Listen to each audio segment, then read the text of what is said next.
Assalamualaikum warahmatullahi wabarakatuh. Perkenalkan, nama saya Kamilia Kalda dari DKV Offering EE angkatan 2022 dengan NIM 2202536105944. Di sini saya ingin menjelaskan tentang iklan persuasi untuk memenuhi ujian akhir semester mata kuliah Komunikasi Persuasif Desain. Sebelumnya, di dalam periklanan itu pastinya memiliki etika.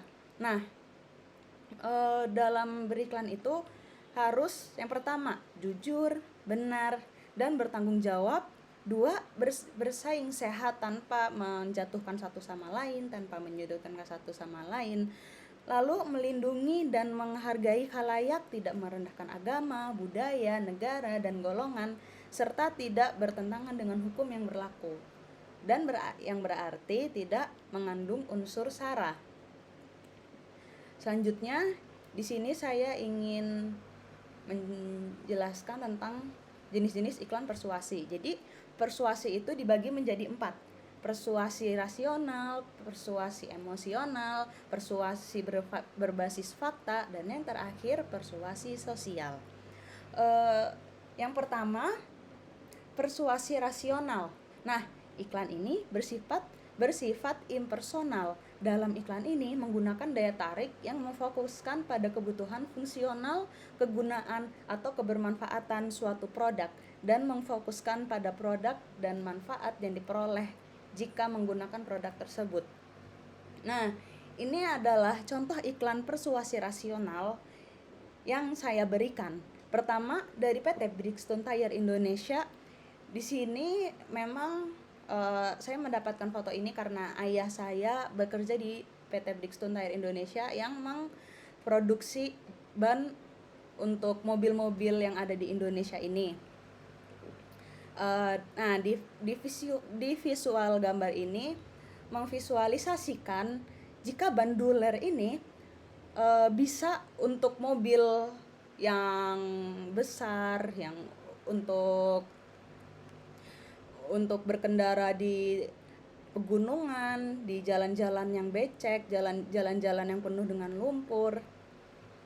Untuk mobil-mobil besar terutamanya, fungsinya ya itu tidak mobil ban duler ini tidak untuk, dalam gambarnya ya, memang tidak untuk mobil-mobil kecil kota pada umumnya, tapi untuk mobil besar, mobil truk, mobil Fortuner atau Pajero dan sebagainya. Yang kedua adalah iklan makanan kucing.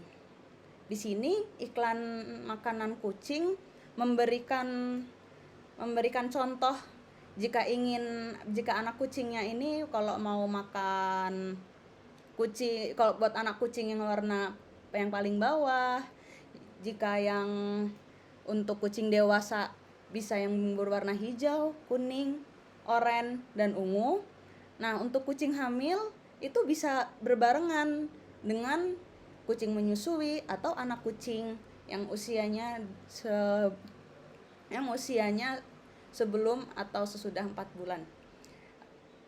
Yang berarti makanan kucing yang warna pink itu adalah makanan untuk kitten and mom. Selanjutnya, persuasi emosional. Iklan ini menggunakan emosi untuk terhubung dengan konsumen dan mendorong mereka membeli produk atau layanan. Upaya pemasaran dan periklanan yang menggunakan emosi agar audiens lebih memperhatikan, mengingat, dan melakukan pembelian. Nah, ini contoh iklan persuasi emosional yang saya berikan, yang saya contohkan. Pertama, dari iklan iBox. Iklan iBox ini memberikan emosional yang bahagia untuk merayakan kebersamaan dan untuk menyimpan momen-momen kebahagiaan saat hari raya menggunakan produk HP-nya. Dan di gambar pertama ini menggunakan emosi bahagia untuk menarik para konsumen untuk membeli produk iPhone tersebut. Yang kedua, saya memberikan contoh yaitu kurban untuk kepada rakyat Palestina. Di sini KNRP memberikan emosional sedih agar audiens tertarik untuk ikut membahagiakan juga orang-orang di Palestina dengan berkurban di sana. Nah, makanya di sini ada pilih paket kurbanmu dengan harga paling murah. Bahkan bisa juga dengan bingkisan hari raya dengan harga 350.000 untuk sama-sama berbahagia di hari raya Idul Adha itu. Selanjutnya, persuasi berbasis fakta. Nah, fakta itu dalam bahasa lainnya adalah faktus. Jadi, fakta adalah segala sesuatu yang terperangkap oleh indera manusia atau data keadaan nyata yang terbukti dan telah menjadi kenyataan. Iklan persuasi berbasis fakta merupakan iklan yang menggunakan informasi yang valid dan sesuai dengan kenyataan yang ada. Ini adalah contoh iklan persuasi berbasis fakta yang saya berikan. Pertama, ini ayo cuci tanganmu menggunakan sabun kuman mati tangan happy. Ini memang mengajak untuk masyarakat karena fakta sekali jika tidak membersihkan tangan, tidak mencuci tangan sebelum makan, pasti banyak kuman-kumannya, tangan kotor, akan membawa penyakit seperti telur cacing yang membuat perut kita cacingan. Nah, makanya iklan berbasis fakta ini untuk mengajak audiens agar karena memang faktanya sudah ada seperti itu. Lalu yang kedua, tidak hanya tentang kesehatan, tidak hanya tentang apa yang dijalankan, tapi iklan berbasis fakta ini juga memberikan fakta yang ada di lokasi gitu. Seperti beli 4 ban gratis voucher 100.000. Di sini kembali lagi dengan Bridgestone ya yang menjual bannya. Dengan visualnya ada 4 orang, ayah, ibu, dan kedua anaknya, seperti beli 4 ban gratis voucher 100.000. Tidak mungkin bohong ya. Di lokasinya tersebut kunjungi toko model. Nah, itu adalah logo toko model Tomo sih ya kalau dalam bahasa yang disebutkannya. Tidak mungkin PT Bridgestone ini berbohong atas promo-promo tersebut. Karena jika berbohong pasti akan menimbulkan audiens tuh udah nggak percaya lagi sama Bridgestone. Audiens udah ngapain sih beli di Tomo lagi, ngapain beli di Bridgestone lagi, dia mah bohong, nanti dicap jelek seperti itu. Selanjutnya, persuasi sosial.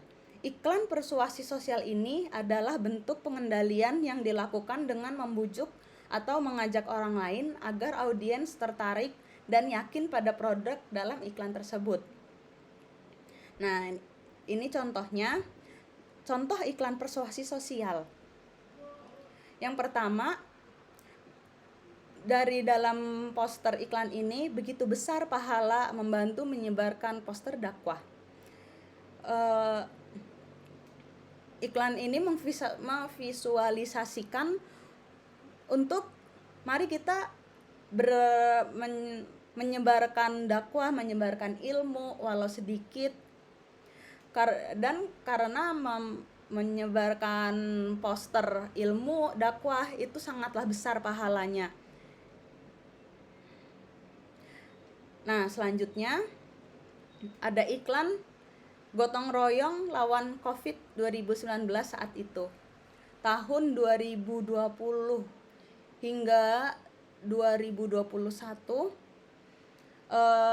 orang-orang banyak akhirnya menaikkan lagi lagu Heal the World yang ada yang dinyanyikan oleh Michael Jackson. menjadikan kutipan lagunya Heal the world, make it better place for you and for me and the entire human race. Nah, dari lirik ini mengajak untuk rakyat Indonesia untuk berjuang bersama-sama menghadang melawan COVID-19 ini, agar cepat hilang wabahnya, agar virusnya sudah tidak ada lagi, seperti itu. Nah, terima kasih. Itu saja yang hanya bisa saya sampaikan, kurang lebihnya mohon maaf. Wassalamualaikum warahmatullahi wabarakatuh.